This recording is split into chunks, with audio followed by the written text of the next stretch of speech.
De lá, eles têm uma boa visão da planície e dos animais. E se aproveitam disso. O Deus vai gostar disso. Preciso lembrar Karen de Blixen contar a publicou seu primeiro livro em 1934 com o pseudônimo de Isaac Dinesen. Ela nunca mais voltou à África. 29 de outubro. TV Paranaense e você, juntos há 31 anos. Agora o Jornal da Globo. Depois, o Festival de Sucessos. Tortura de um Inocente.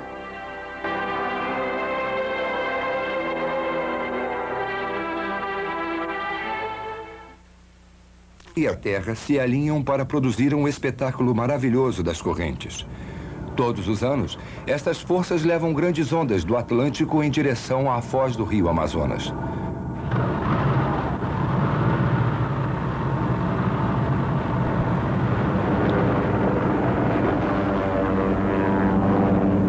Partindo de seu navio, o Calypso, ancorado a 14 quilômetros da costa da América do Sul, Jacques Cousteau planeja filmar o fenômeno que ocorre na foz do rio, no encontro com o Oceano Atlântico, que o brasileiro chama de Pororoca.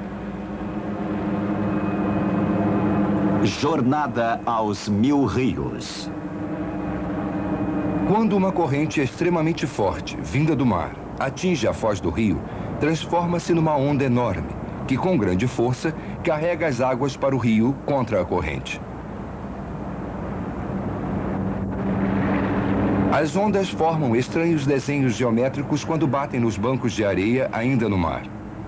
Até agora, ninguém sabia que a Pororoca forma-se no mar, ao longe. Aqui, onde o Amazonas despeja 5 bilhões de toneladas de sedimento a cada ano, as ondas se formam ao baterem de encontro com o sedimento depositado quilômetros adentro do oceano.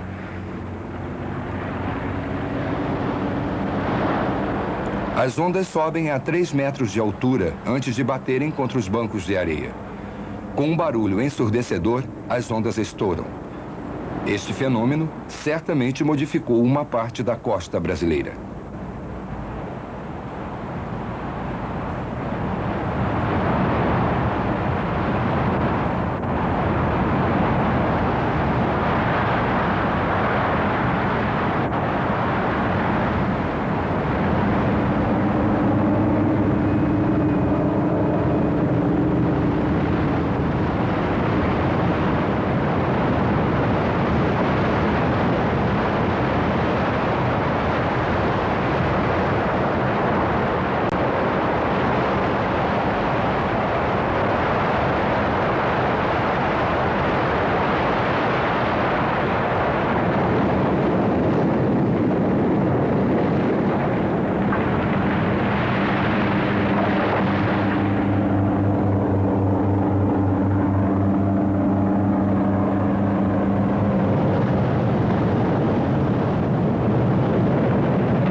A Marinha Brasileira comemora a nova jornada da equipe de Jacques Cousteau. Aspirantes e oficiais desejam boa sorte.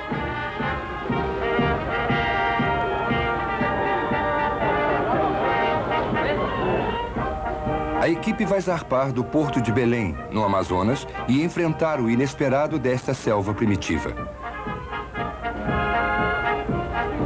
Mestre Davi, um escultor brasileiro, checa a figura que criou para Cousteau. Os nativos acreditam que as carrancas, nome dado a estas cabeças, protegem contra os males da viagem.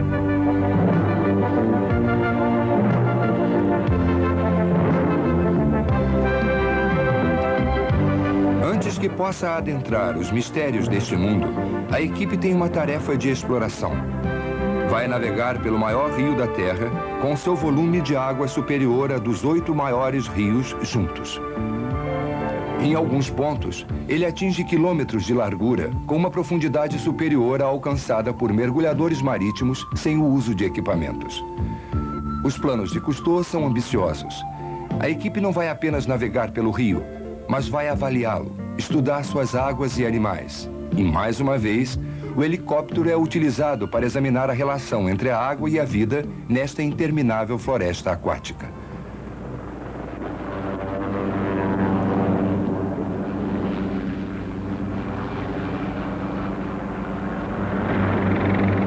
O rio Amazonas ainda continua sendo forte, limpo e indomável.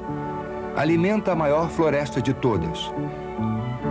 Metade das espécies de pássaros existentes na Terra sobrevoam árvores nobres como a canela, o cedro e muitas outras.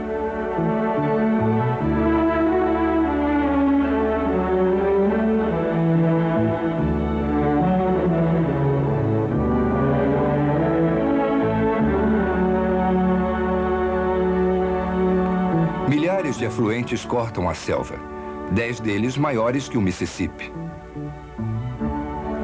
O Tapajós, com suas águas azuladas e plantas microscópicas. O Rio Negro, com suas poderosas correntes capazes de arrastar qualquer coisa. No seu fundo, dunas de areia provocadas pelas correntes podem ser vistas através de suas águas escuras pela ação de material orgânico em decomposição. O Rio Negro quase dobra o tamanho do Amazonas quando suas águas se encontram.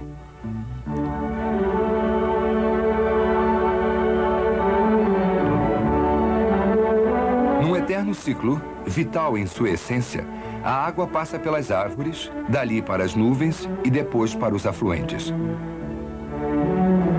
O rio, que os exploradores espanhóis chamaram de Mar de Água Doce, tem água suficiente para encher o lago Ontário em 3 horas. Sua bacia é quase tão extensa quanto os Estados Unidos da América.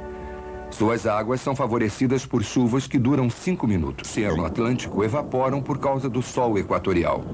Os ventos fortes levam as nuvens na direção oeste, onde se condensam sobre a folhagem da floresta e provocam as tempestades.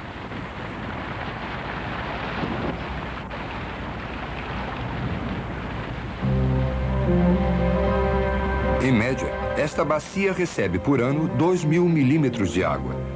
Sempre a mesma água que se condensa e cai novamente. O calor do dia anterior evapora o que hoje é chuva, num processo contínuo. A chuva é o rio vertical da Amazônia. Avenidas com arranha-céus levando para o interior. Aqui, a equipe se dispersará.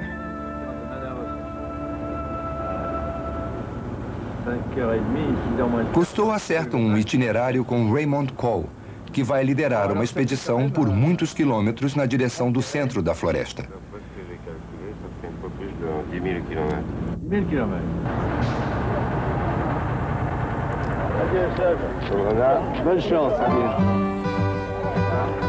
Ao se despedir, Cousteau está confiante nos resultados que esta expedição vai conseguir. A equipe de Cole vai na direção do sul, para o rio Madeira, que está sendo drenado para a extração do ouro.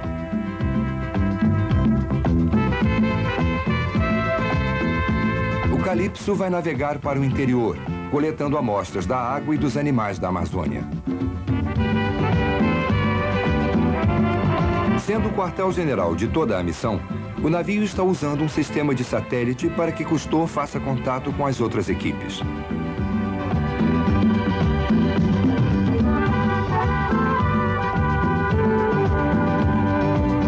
Uma terceira equipe vai iniciar sua trajetória na nascente do Amazonas, nos Andes. Liderada por Jean-Michel, filho de Jacques Cousteau, a equipe vai seguir as nascentes cruzando com caçadores ilegais e territórios indígenas para se encontrar com Calypso em Iquitos.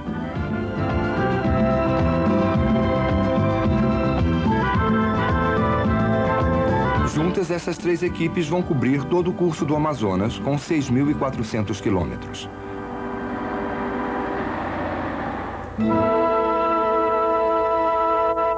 A pesquisa começa nos Andes peruanos.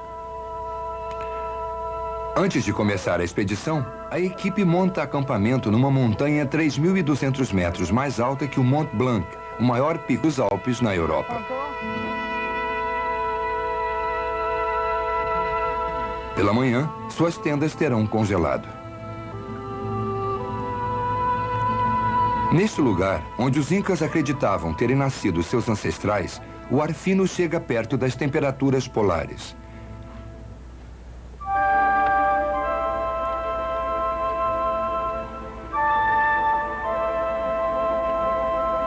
A equipe não está acostumada com o frio árido e com a altitude.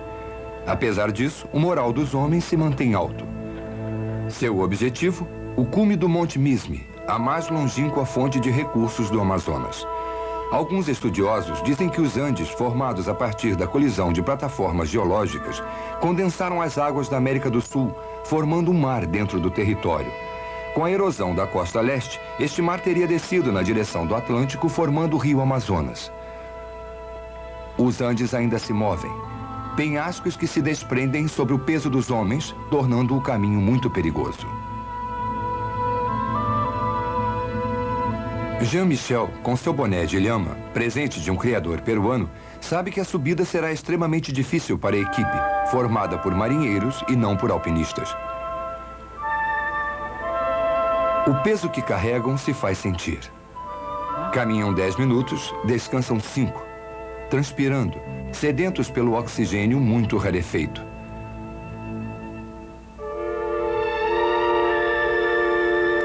Depois de acampar na neve, a equipe inicia seu segundo dia, em altitudes com mais 2 quilômetros acima da considerada limite para o ser humano.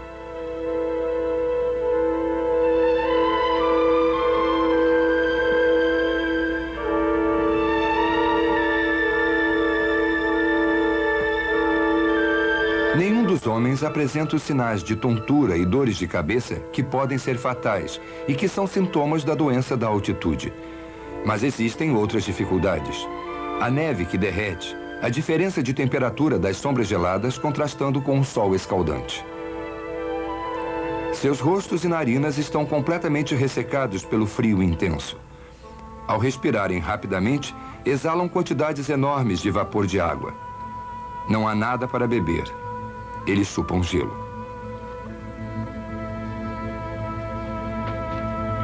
Todos dormiram pouco.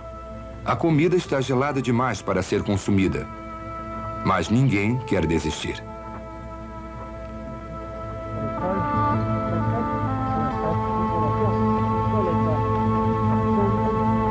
Finalmente, avistam o cume.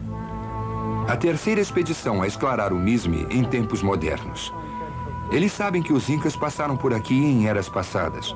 Exploradores anteriores encontraram no cume uma estátua de ouro, deixada ali por índios que devem ter assumido o significado desta montanha nas suas vidas lá embaixo.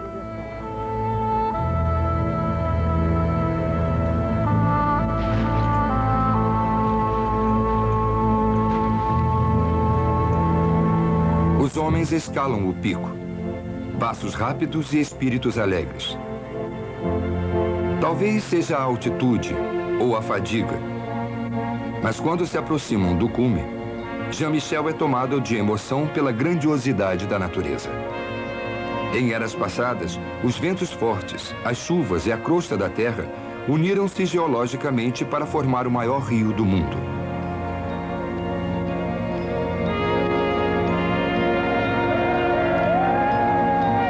Os homens acenam com suas bandeiras. Depois fazem um último gesto simbólico. A neve que atiram para o oeste vai derreter próximo ao Oceano Pacífico. A neve que jogam para o leste vai atravessar o continente, transformando-se em algumas gotas que vão alimentar uma floresta tórrida através do rio que a alimenta.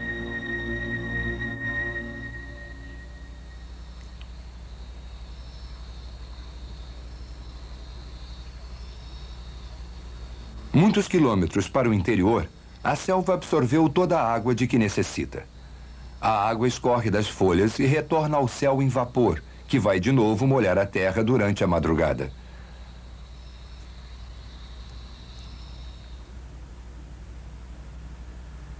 Em junho, os rios transbordam.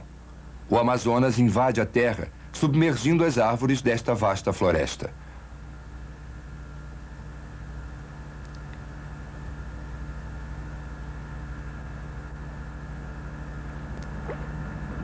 Ao se aproximar da floresta inundada, Jean-Michel é tomado por uma indagação. Será que até mesmo as conhecidas lendas sobre a Amazônia são capazes de descrever este reino? Onde as estações do ano são marcadas não pela queda das folhas, mas pela subida das águas? Onde animais terrestres aprendem a nadar e os peixes descansam entre galhos de árvores? Onde a realidade, se acreditarmos no que vemos, se aproxima muito de um sonho?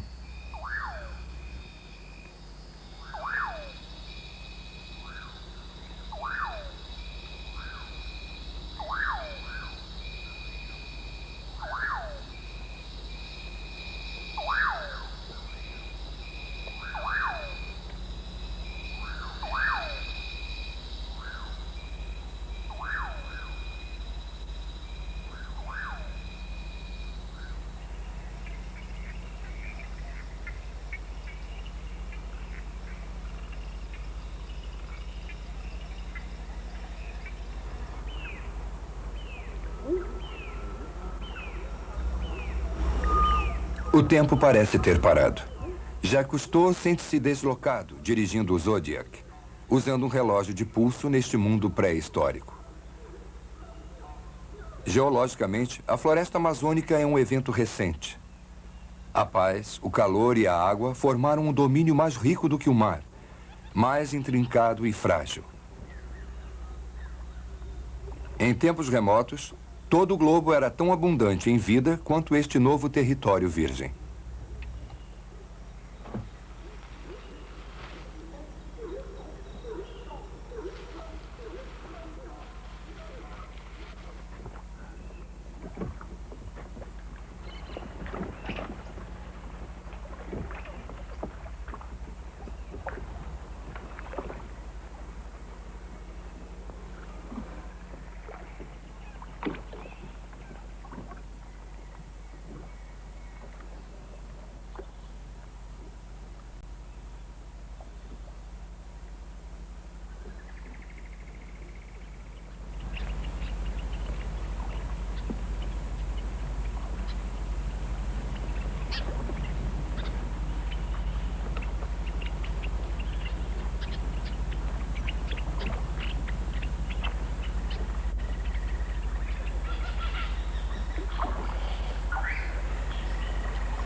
Como homem moderno, Cousteau se dá conta de sua ignorância abismal das infinitas conexões entre a água, as plantas e os animais que tornam esta selva possível.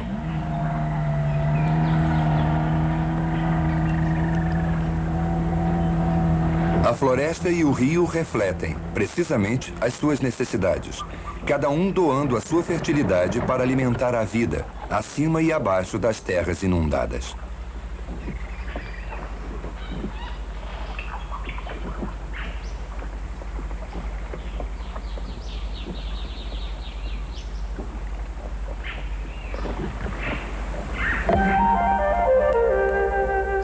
Nuvens de insetos sobrevoam as águas.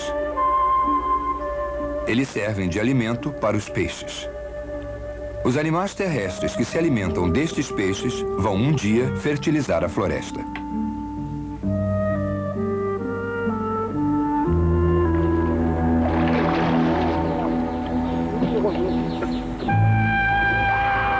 Um boto cor-de-rosa vem à superfície para respirar, mostrando seu bico parecido com o de um unicórnio.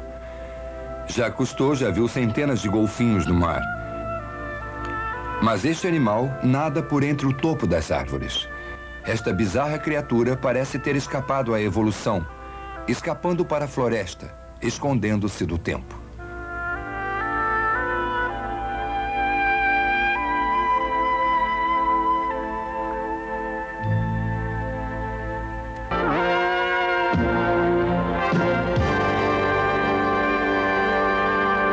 Mensageiro dos deuses, no Peru, o condor sobrevoa os picos a uma altura de 320 metros. O rio Apurimac, afluente do Amazonas, emerge das alturas cortando os cumes em correntes tão rápidas que ninguém até hoje sobreviveu a elas. Estas águas que brotam dos Andes fornecem as riquezas minerais do rio Amazonas. Opinião de Xando, que diz que eles devem conseguir atravessar. Jean-Michel pede que sigam pelo lado esquerdo. Xando concorda. Jean-Michel pergunta o que acontecerá se forem pela direita. Xando explica que se forem muito pela direita, vão bater contra as rochas. Jean-Michel pergunta o que fazer. Xando acha arriscado, mas Jean-Michel pergunta se terão que sair. Xando diz para esperarem para ver. O afluente é repleto de perigos como estes. Redemoinhos de água, rochas escondidas. Os homens estão preparados.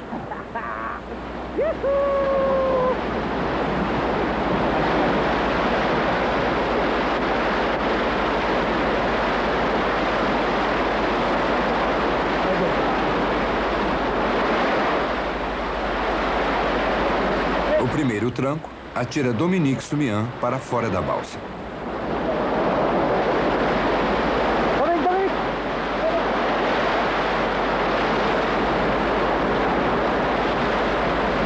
Com o impacto das rochas, eles perdem o controle da balsa.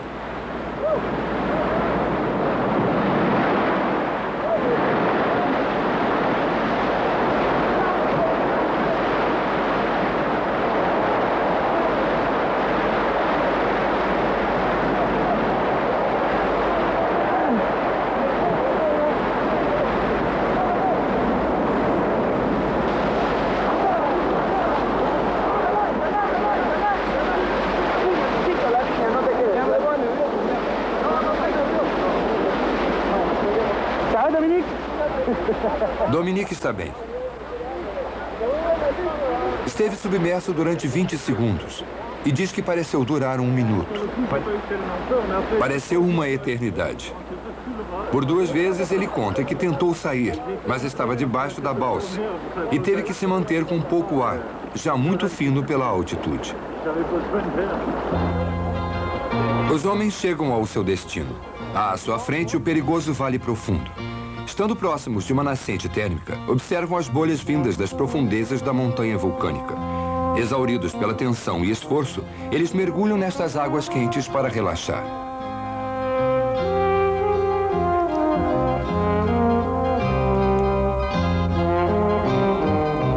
Enquanto isto, o Apurimac continua seu trabalho de extrair minerais da montanha e despejá-los lá embaixo no Amazonas. Repleto de minerais, o Amazonas acumula seus tesouros e vai ao encontro do Rio Negro. O maior dos rios e o seu maior afluente convergem, mas não se misturam.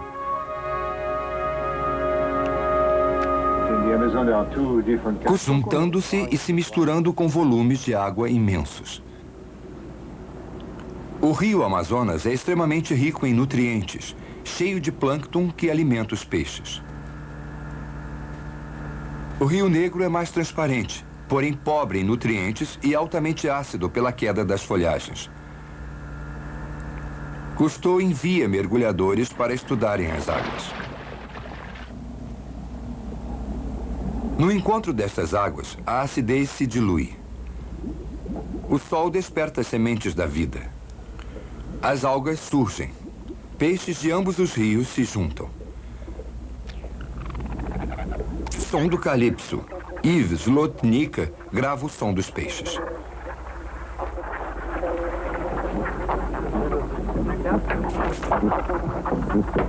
Infindáveis. Podem ter um ápice. Muito pouco se sabe sobre a migração dos peixes, mas um fato é certo. São espetaculares.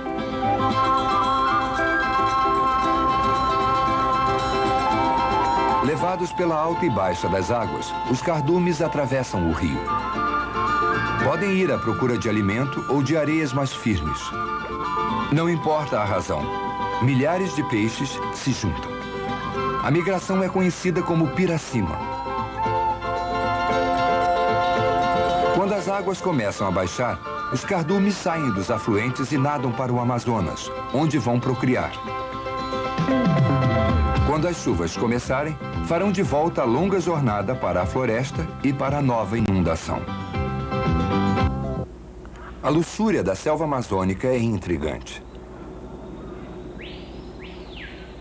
Separados, o solo e as águas não são suficientes para se sustentar. Como pode a aparente escassez produzir a abundância?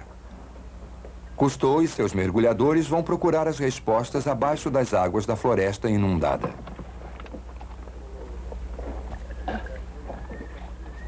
Eles navegaram por rios onde suas águas turvas e capazes de receberem pouca luz do sol produzem pequenas plantas. Passaram por rios tão ácidos que os nativos apelidaram de rios da fome. O chão da floresta apresenta erosão.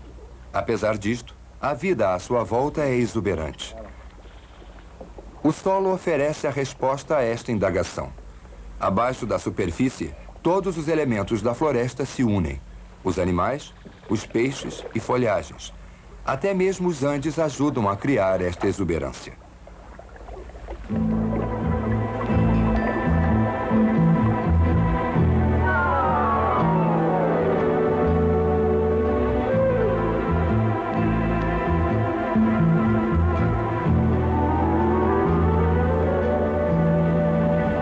Aqui, a água é menos turva do que em qualquer outra filmada na Amazônia. Com a alta das águas, as plantas filtram a lama. As águas se decantam, os sedimentos se acomodam. As árvores se alimentam dos minerais vindos da montanha. Outras plantas propagam suas raízes aéreas à procura do ar úmido. Uma adaptação da evolução devido à imersão que dura muitos meses por ano. A floresta é anfíbia.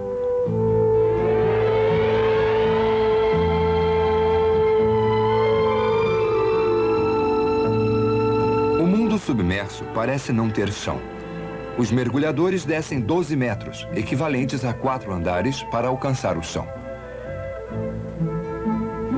Cada pedaço completa este quebra-cabeça vivo. As águas são escurecidas pela floresta. A fotossíntese, que não pode ocorrer abaixo da superfície, ocorre acima, conforme as árvores se elevam acima da superfície da água e derramam seu produto. Os peixes se escondem na floresta submersa para escapar de possíveis predadores da noite.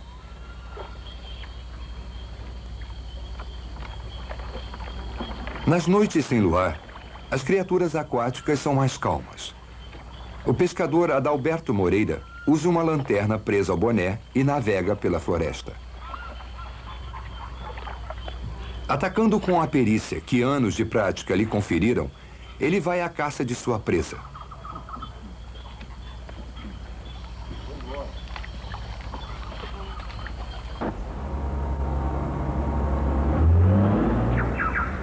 Raymond Cole dirige o caminhão anfíbio pela floresta.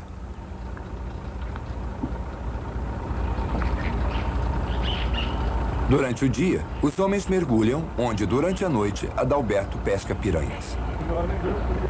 Os grandes excessos da natureza geraram lendas que falam de sua grandeza, retratando o mistério que se esconde nesta floresta ainda indomada.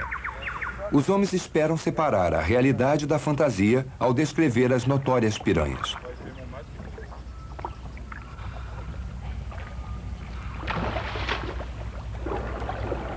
Javier Desmier e Louis Predelan aproveitam um mergulho para checar o caminhão. O veículo acomoda 9 pessoas e alcança a velocidade de 12 km por hora na água.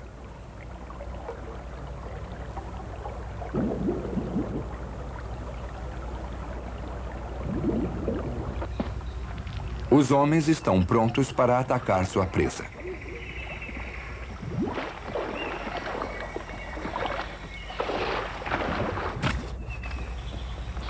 A lenda das piranhas é mundialmente conhecida. Até mesmo livros considerados sérios falam de exércitos inteiros sendo devorados por piranhas, ou esqueletos deixados boiando, inteiros, desprovidos completamente de carne, devorada pelas piranhas. O jacaré também vive em águas calmas. O réptil se alimenta de mamíferos, aves aquáticas e somente, muito ocasionalmente, de humanos.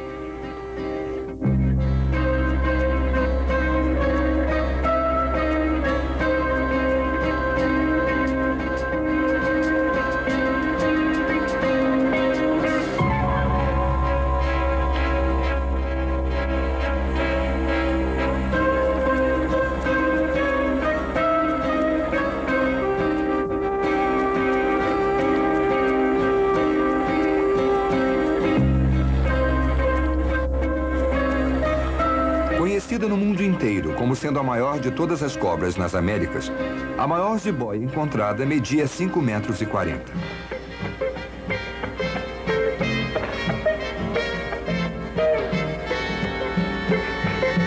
Essas serpentes se enrolam na presa e depois a sufocam até a morte.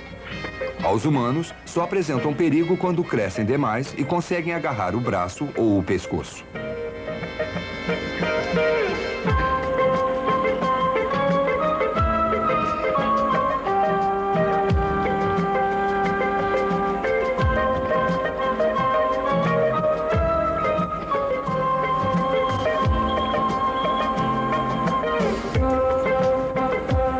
O maior roedor, a capivara, quando ameaçado, se esconde nas águas. Então é comido pelas piranhas, se já estiver machucado.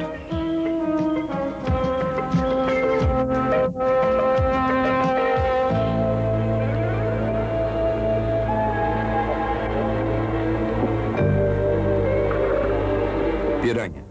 A criatura que os primeiros naturalistas chamaram de flagelo da Amazônia. Seus dentes são tão afiados que os nativos aproveitam para usar como tesouras. Os fazendeiros reclamam que elas devastam rebanhos inteiros. Destroem um pedaço de frango numa velocidade espantosa.